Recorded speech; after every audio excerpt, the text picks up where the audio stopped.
Sema ndio pale boys, lazima kumeperform fit, lazima kumecheck ile hizi si ati hivi linka na bishana. Hebu acha pale hiyo concept.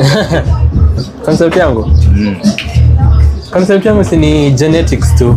Hizo so unajua tu hizo XY chromosomes, YY. So ina depend tu na chromosome gani imelanda to that point.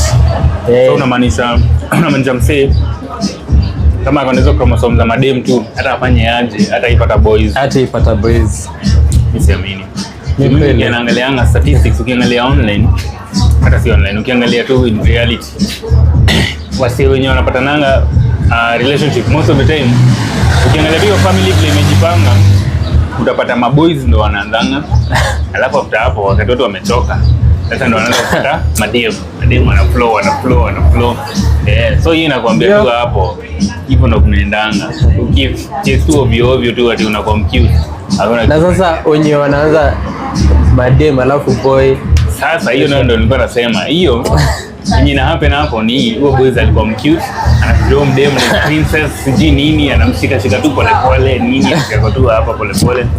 Finye ukitu mzee, utapata boys. Au ukienda ulalie huko unakuwa cute, utapata tu madem watajaa. Actually obvious. Unajua hiyo mentality ndio inafanya wasikuwe na family planning kwa sababu umsi akona genes tu za kupata madem, unaona? Alafu sasa akona text aseme acha niongeze. Unaongeza unaendelea kupata madem hadi unakuwa na 10 girls. New change style na uko compete na uko aggressive unapata boys. Hiyo ni guaranteed. Mimi ndo daktari wenu leo. Mimi ndo nawafundisha. Ni can't. Sawa. Haya, acha basi comment section itatuambia, lakini mimi kinajua mimi niko right 100%.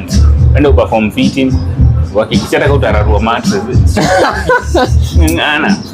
Kupata boys ni rahisi. All the best. All the best. Economy takuramba utaona. Hamna mambo economy. Jaribu tu mara moja vile nimekwambia, bora ufollow hizo instructions vizuri. Perform fit. Mtu anataka kuwa cute. Anataka madem. Niko tu sawa. Sawa.